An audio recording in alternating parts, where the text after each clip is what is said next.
A special thank you to each of our subscribers who make this channel possible. Here's today's story. In a significant move towards enhancing economic ties, Chinese Premier Li Qiang has urged for deeper market integration with Southeast Asia during the annual summit talks held in Vientiane, Laos. This call comes amidst rising tensions over territorial disputes in the South China Sea, a region that has seen recent violent confrontations between China and members of the Association of Southeast Asian Nations, ASEAN, particularly the Philippines and Vietnam. The summit, which includes leaders from the 10 ASEAN nations, is expected to address these disputes that have led to growing unease regarding China's assertive maritime actions.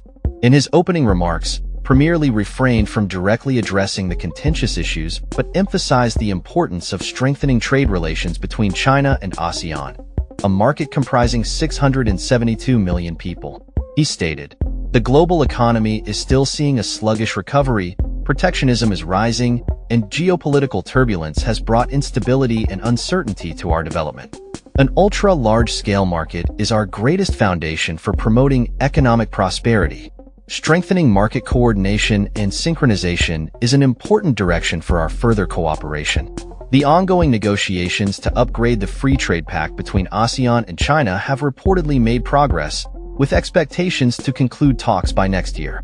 The expanded agreement aims to enhance supply chain connectivity, digital economy, and green economy initiatives. Since the original Free Trade Pact was signed in 2010, trade between ASEAN and China has surged from $235.5 billion to an impressive $696.7 billion last year, cementing China's position as ASEAN's top trading partner and third-largest source of foreign investment. This economic interdependence has led to a muted response from ASEAN leaders regarding China's actions in the South China Sea, with calls for restraint and adherence to international law being the primary stance. However, the backdrop of these discussions is fraught with tension. Several ASEAN members, including Vietnam, the Philippines, Malaysia, and Brunei, have overlapping territorial claims with China, which asserts sovereignty over nearly the entire South China Sea. The region has witnessed a series of confrontations this year, including clashes between Chinese and Philippine vessels, and allegations from Vietnam regarding assaults on its fishermen by Chinese forces.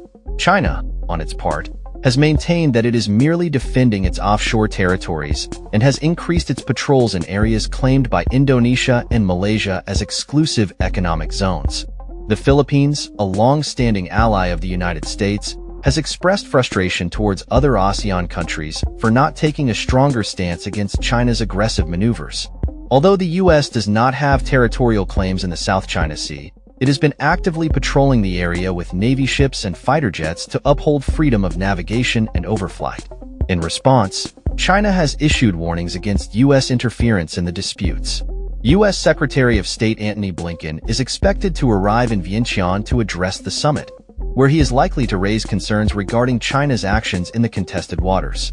The ASEAN leaders have also engaged in separate discussions with Japanese Prime Minister Shigeru Ishiba and South Korean President Yoon Suk-yeol, focusing on enhancing cooperation within the region. At the summit, ASEAN upgraded its relationship with South Korea to a comprehensive strategic partnership, which Yoon described as a means to create a new future together. Furthermore, Ishiba pledged Japan's commitment to strengthening ties with ASEAN by offering patrol vessels and training in maritime law enforcement, alongside efforts to bolster economic security and cybersecurity. This collaborative approach underscores the strategic importance of ASEAN in the regional geopolitical landscape.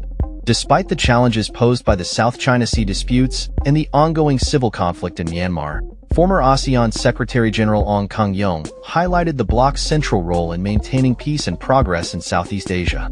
He asserted, ASEAN and its diplomatic maneuvers have sustained the relative peace and progress of Southeast Asia to date. Big powers cannot do what they wish in the region. The situation in Myanmar remains a pressing issue, with ongoing civil war following the military coup in 2021 that ousted an elected government. The conflict has resulted in nearly 6,000 deaths and the displacement of over 3 million people.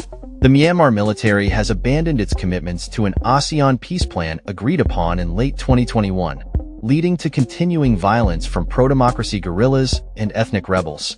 As a result, Myanmar's military leaders have been excluded from ASEAN summits since the coup, and Thailand is set to host an informal ministerial-level consultation on Myanmar in mid-December to discuss the prolonged crisis.